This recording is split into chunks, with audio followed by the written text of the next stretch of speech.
ඉතින් අද මම අරන් තියෙන්නේ මෙයාලගේ ලොකුම සයිස් එක වෙච්ච 160ට 80 කියන මොඩල් එක. ඒ වගේම මේ ටේබල් එක මිලදී ගන්නකොට ඔයාලට බොක්සස් 3ක් හම්බ වෙනවා. ටේබල් টොප් එක සහ ඇක්සසරිස් වගේම කේබල් චේන් එක. එහෙම නැත්නම් කේබල් මැනේජ්මන්ට් එක. ඉතින් අපි මුලින්ම කරන්න ඕනේ ඇක්සසරිස් ටික එළියට අරගෙන ඒ ටික ෆික්ස් කරගන්න ඕනේ. මේක ටිකක් ලොකු බර බොක්ස් එකක් එන්නේ.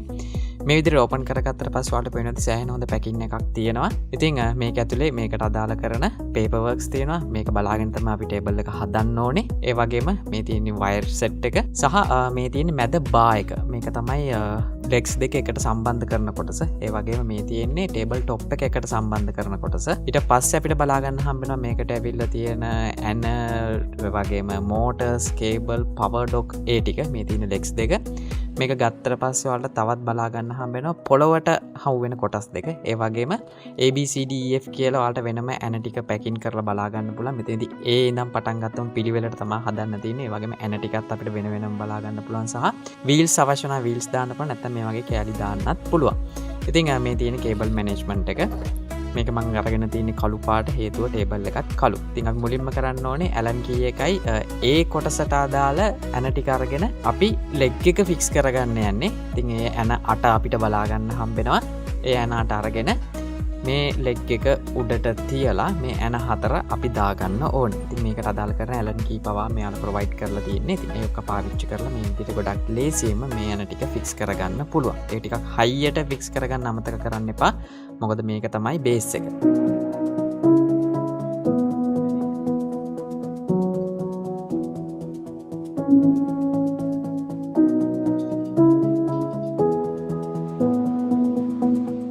ඊළඟට අපි කරන්නේ ලෙග් එකේ එහාට මෙහාට යන්නේ නැති වෙන්න අදාළ කරන වීල්ස් ටික හයි කරගන්නවා.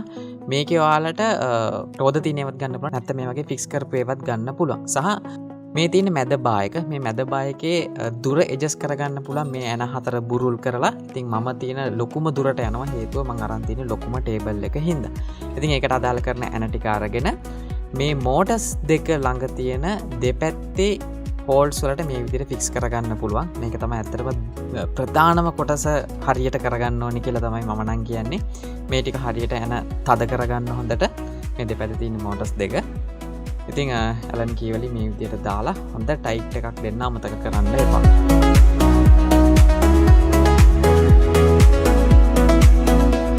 ඊට පස්සේ අපි E ඇන ටික අරගෙන කරන්නේ ටේබල් টොප් එක සෙට් කරන කොටස මේ විදිහට ෆික්ස් කරගන්න එක. මේ කියන්නේ හතරක් දාන්න ඕනේ. ඒ හැන හතර දාලා අපි දැන් කරන්න යන්නේ මේ ටේබල් টොප් එක අන්බොක්ස් කරන්න. මේක ලොකු පෙට්ටිය එක ඇතුලේ ඉන්නේ. සාහිත මාරම සේෆ්ටි වලට පේන දෙක ඇතුලේ ස්ට්‍රෙච් ෆෝම් සෑහෙන ප්‍රමාණයක් තියෙනවා. මේ ටික අපි ගලවලා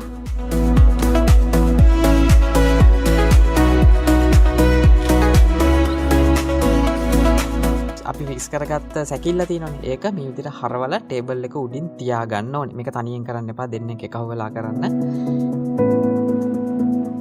ඊට පස්සේ ටේප් එකක් අරගෙන හරියටම බැලන්ස් කරලා, ඒ කියන්නේ දෙපැත්ත හරියට බැලන්ස් කරලා අපිට ඇන ටික තමයි දාගන්න තියෙන්නේ. ඒකට අවශ්‍ය කරන්නේ D කියන සෙග්මන්ට් එකේ ඇන ටික.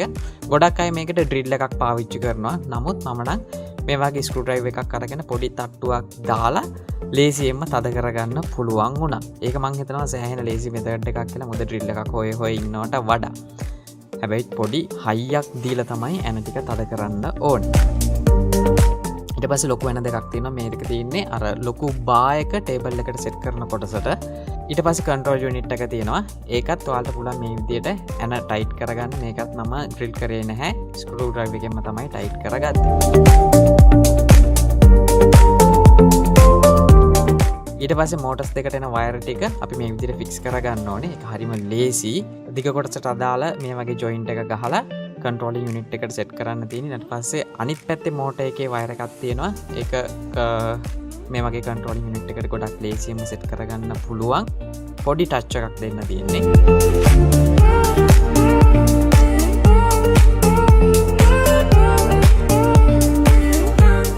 ළඟට කන්ට්‍රෝල් එකේ පවර් එක දෙන්න මෙතනට. ඊට අමතරව වාට කේබල් මැනේජ්මන්ට් තව ගොඩක් ඇවිල්ලා තියෙනවා. ඒවා පාවිච්චි කරලා කේබල්ස් ටික කැතට පේන්නේ නැති වෙන්න මේ විදිහට ෆික්ස් කරගන්න පුළුවන්. ඊළඟට මේ පවර් ඇඩැප්ටර් එකට ජොයින් කරන්න ඕනේ මේ කොටස. ඒකෙන් තමයි මෝටර්ස් වලට පවර් එක යන්නේ. ඒකෙන් එන කෝඩ් එකත් මේ විදියට ලස්සනට අර වය ටයිට පාවිච්චි කරලා කේබල්ස් ටික එජස් එමනත කේබල් ටික මැනේජ් කරගන්න පුළුවන් මේ විදියට ෆික්ස් කරගත්තට පස්සේ ඔයාලට අංග සම්පූර්ණ ටේබල් එකක් හම්බෙනවා